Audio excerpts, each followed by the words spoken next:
Hola mi gente, MsMalcolmHughes here. Welcome back. So today coming to do a quick review of The House on Mango Street by Sandra Cisneros. So The House on Mango Street is a very unique style of book. It's actually a series of short vignettes, so very short but powerful stories. And what this actually does is we are with a young lady in her neighborhood, multiple neighborhoods in Chicago, and we follow her as she eventually ends up in a house on Mango Street. And we get to meet all of the characters who come through the house and the neighborhood, and how all of these stories impact her. There is also a great introduction in this edition. It's the 25th anniversary edition by Sandra Cisneros, where she talks about the inspiration for all of these characters and all of these stories. And actually, a lot of them come from students that she used to teach.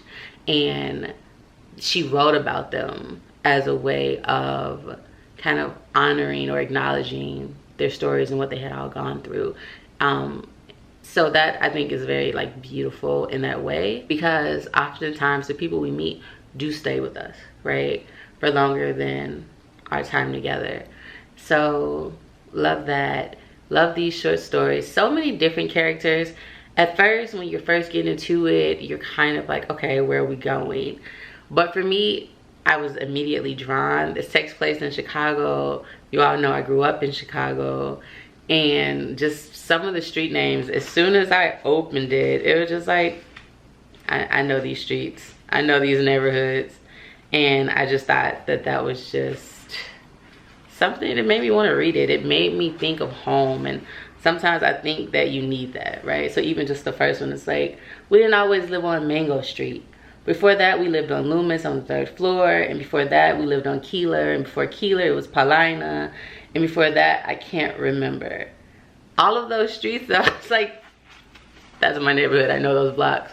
So for me, this very much felt like one, a memorial of home, but also just all of the different characters and all of the different stories. She tells so many stories through very short vignettes. There's no story that's longer than 5 pages, if that, right? Most of them are 2 to 3 pages tops, but they're powerful. She deals with immigration, she deals with domestic violence, she deals with predatory behavior. She tackles so many topics in such bite-sized, powerful stories for you to intake. So I think that she did a really good job. And the way that it ends and how it all comes back together, comes full circle to her as an adult, just brilliant. I must admit, I didn't always know where we were going, but it's one of those books where you just have to trust the process and just flow and say, okay, I'm gonna let you lead me where you will, and I'm gonna trust that we're gonna end up at a destination. And you do. Yeah, I think her style of writing is really good. Because they are so short, it does leave you wanting more, but there's also nothing in particular that you want, right? So it's not as if you feel like, oh, she left this out. It's just like, wow, you did so much in short. It's such a short amount of words and just such a short story. So when it's all said and done, I didn't want anything, but sometimes the ending would sneak up and you're like, oh, that story's done. But I think her style of writing is very conversational.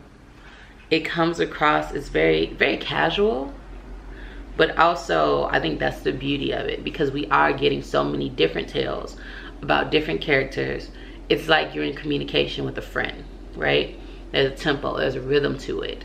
And if you allow yourself to feel it, then you can easily flow with it. So I thought this was well done. Definitely think it's worth the read. So then this is a classic. So this is taught in schools. This is, if you've gone through school, you've heard of The House on Mango Street, right?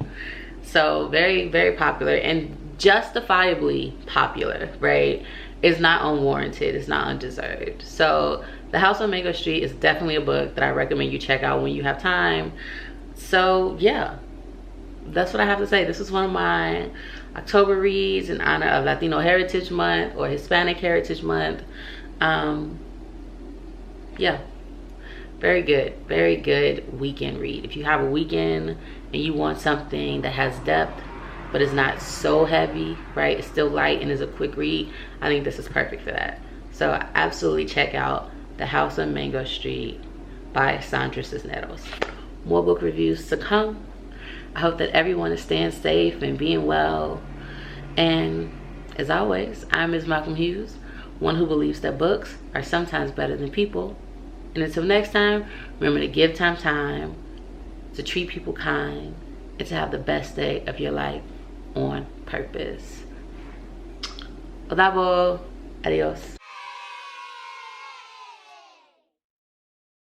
Also, for those of you inquiring, I do still have buttons, my Ms. Malcolm Hughes pins, and the details on how to get those are below.